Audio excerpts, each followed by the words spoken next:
Tako kot prejšnjič je bila tudi tokrat sočna vilica ne le sočna, temveč tudi sončna, kar je željo obiskovalcev po okušanju hrane in pijače gotovo le še okrepilo. Svoje kulinarične domislice je na festivalu tudi tokrat predstavljalo ustaljeno število ekip. Na 5 stojnicah so skrbeli za okusno hrano, na 2 pa so ponujali pijačo. Danes na Sočni vilici gostimo mlade kuharje, se pravi naš kuharski podmladek, ki nas razvaja, in sicer to so Vinarium Bogojina, Srednja šola za gostinstvo in turizem Radence, potem Restavracija 7, ki deluje v okviru Višje šole iz Maribora, in pa Hotel Diana. Za pijačo pa danes skrbi vinska klet Marof in pa pivo streže pivovarna Bevok. Na tokratni Sočni vilici sta se prvič predstavili 2 ekipi.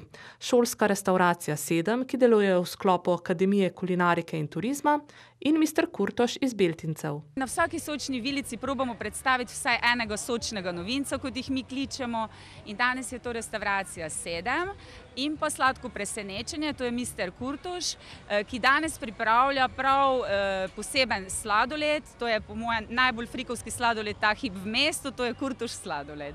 Za goste, ki so se odločili pokusiti ta bogato obloženi sladoled, pa nekako ni bilo priporočljivo razmišljanje o kalorični vrednosti te sladoledne poslastice.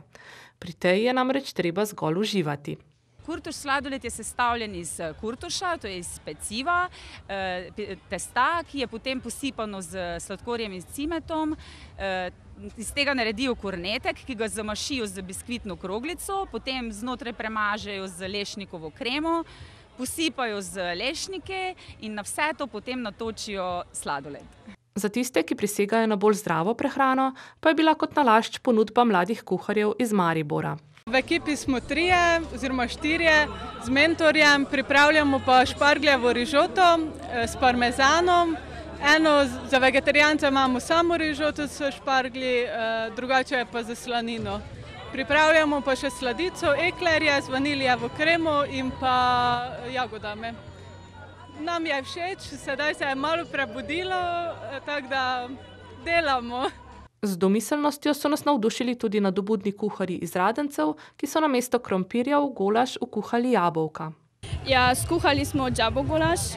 Za glavno jed smo pripravili piščančji file v jabolčnem čipsu, za sladico pa smo pripravili gospodično v jabolčnem olju. Na tokratni Sočni vilici pa smo srečali tudi obiskovalko, ki je bila na prejšnji Sočni vilici v vlogi ponudnice vin. Jaz moram priznati, da se v obeh vlogah dobro počutim, oziroma pravzaprav odlično počutim.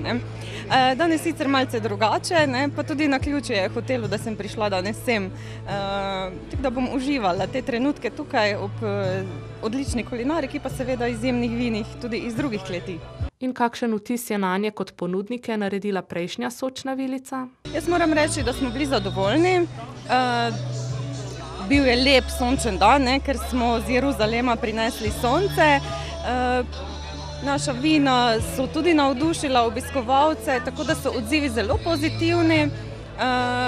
Bil je uspešen dan, se pa seveda vse take stvari delajo ne samo na trenutnem dogajanju, ampak tudi na daljši rok, večanje prepoznavnosti, tudi na nek način promocija.